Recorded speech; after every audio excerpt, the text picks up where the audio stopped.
Do you like to keep track of your bike rides? Like say you want to know how many kilometers you rode, how fast you went, all that kind of stuff? Well, I know today we have these ones. I have an iPhone and it's awesome. But the battery keeps dying, and the more apps I put on it, the less I like it. I'm an old fart. George Slackheck. The one and only. I like to use my phone for phone calls, text messages, yeah, and I check the weather. That's about it. I don't do Strava. I don't do any other cycling apps. I cannot read a map on there. It's too small. So, what do I use to keep track of my bike rides? Well, I look at the clouds and the sun, and I know which way the wind is blowing, and I know what time it is by the position of the sun, right? So whatever time I gotta be home, that's the determining factor. No, kidding aside, one good way to keep track of your rides is a simple old-fashioned wired bicycle computer, or I call it a speedometer or kilometer thingy. I'm planning a big ride with my road bike. I want to know exactly how many kilometers I put on those 2 days. And I'm not going to rely on Google Maps or Maps and Me or anything on my iPad. So I put a wired speedometer on it. When I tried it out, the ride ended up being a bit further than I thought it would. And I got a cookie. You might enjoy this.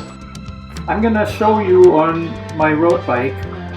The other day I installed a used speedometer odometer unit on it, and today is the first time I'm gonna try it out. Normally the kilometers to me they're not that important, but I have promised you and myself to go on a 500 kilometer ride over 2 days. And in order to keep track of those kilometers, Google Maps isn't the most reliable. I would rather have something on the bike, on me, that I can see exactly how far I've traveled. So I was going to buy a brand new unit, but then at our community bike shop I was digging in a bin and I found this one. Look at this. It's pink. It's called Avenir. You know what it says there right now? It's 2:12:39. Let's see, that should be the time. See, it is 2:12. That's according to my phone. So that function, I know that it works, which is one big plus. I'll show you really quickly how this works. You can probably install this on your bike without watching me do it, because it's so simple. See, the unit, it just installs like that. And the wire, it's already fixed to the unit. So what I had to do is wind the wire around my front brake cable, then the fork, and lower on the fork there is a sensor. It's got its own little clamp kind of thing. It's all plastic. Gotta be careful not to over tighten it. Some of these units, instead of the plastic clamp or strap, they have tie wraps that come with them. You can even probably use tape or something. The only other component that this thing has is this little magnet that goes between the spokes.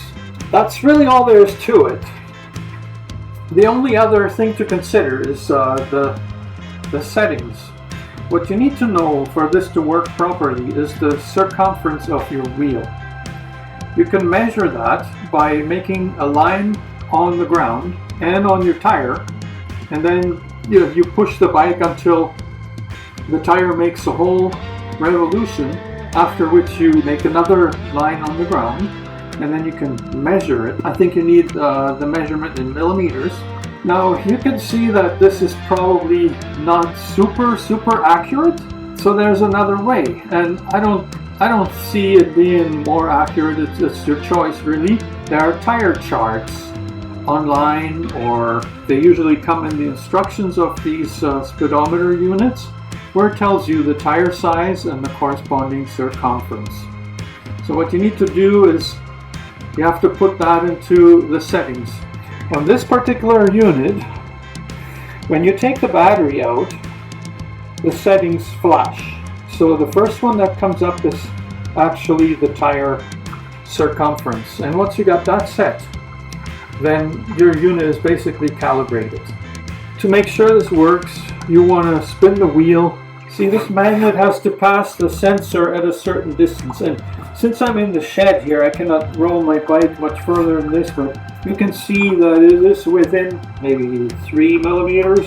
So every time this magnet passes the sensor, it counts that. That's where the computer part comes in. It calculates your speed and your distance based on how many times the sensor passes the magnet. It's a really simple thing. And now I'm going for a ride just to try out how well this actually works. I have never had a speedometer on this bike, and I was reluctant to put one because I like this bike just pure, original, the way it came in the 70s. I don't think it's a big deal to have a speedometer on here. It probably makes the riding more fun, and finally I'll be able to see how fast I can actually go with this. Because from my perception, it is really fast. But is it really? Well, let's find out.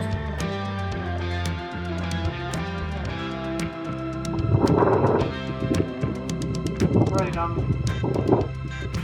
on 119th Avenue in Edmonton. There's a lot of potholes here.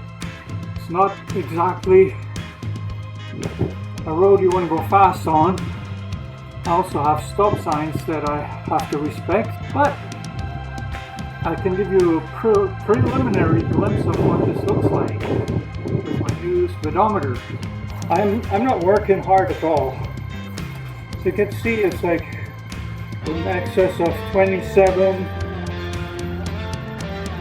But there's nothing.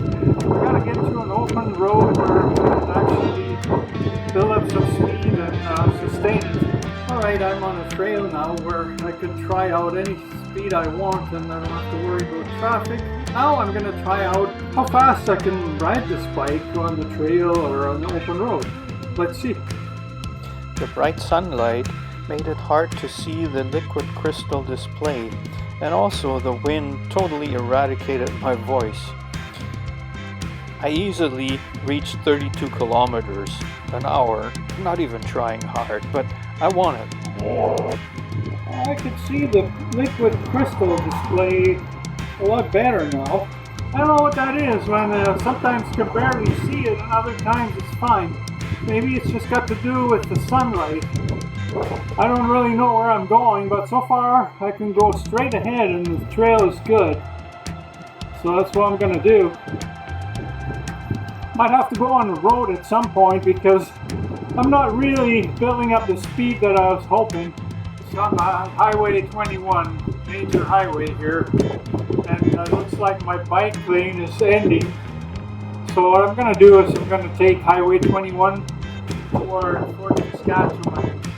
I don't really like it because I have to ride on the shoulder, but it allows me to gain the speed that I want. Highway 21 is straight, and it has a wide enough shoulder to ride on. It is perfect to try out a speedometer. And at this time, the time was 3:20. My average speed had been 18.4 kilometers, maximum 36.6, and I had traveled 15.6 kilometers. Let's get going.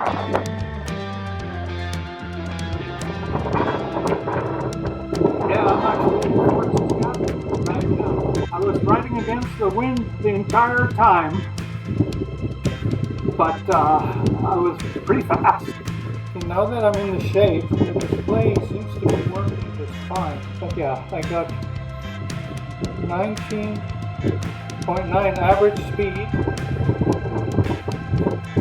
36.6 max. That hasn't changed. The trip is 29.3. And the time is, 3:58, not even 4 o'clock. So windy, my paper bag flying away. So now I can honestly say to you that I rode 30 kilometers to Fort Saskatchewan for going back. Probably close to 60 now. I'm gonna try to time myself. I think it's gonna take me more than an hour.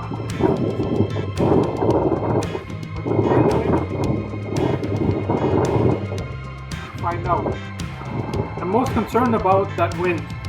If that wind shifts, like right now, right this moment, you're gonna be screwed. You're gonna have to work hard again. But I think it's not gonna happen. 405.50, we'll call it 406. Well,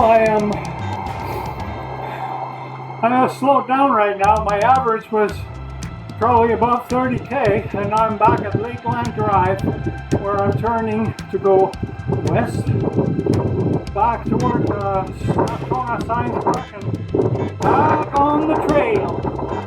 The same stretch that took me 38 minutes to do the first time around only took 28 minutes this time. Okay, it's almost going on 5 o'clock now. So I have 6 minutes to make it home. I don't think it's gonna happen, but it's not that far. It's just there's interruptions and slow signs and stuff like that. You know, I'm close to home when you see potholes like that. Yeah, as crazy as it is, I'm still looking at the time. It is 5:13. Can you see that? It's 5:21. Hour and 15 minutes from Fort Saskatchewan. I'm home. Yay! Now we're gonna see the stats here. Okay. 21.9 average speed over the whole trip. 47.4 kilometers maximum. This one I don't understand. But yeah, the trip was 58.5 kilometers. That makes sense. Now I just gotta figure out how to reset the trip kilometers to 0. And I'm all set. The display's fine. I'm not worried about it. It's when it's extremely bright and sunny, you can't see it sometimes, but the rest of the time it's okay, and the kilometers and everything makes sense, so it's been working fine. Very happy. If you enjoyed this video, you'll probably enjoy what I have coming up. So maybe subscribe and hit the notification bell so you won't miss it. And I thank you for watching. See you next time. To find out more about this bike, click the video on the screen now.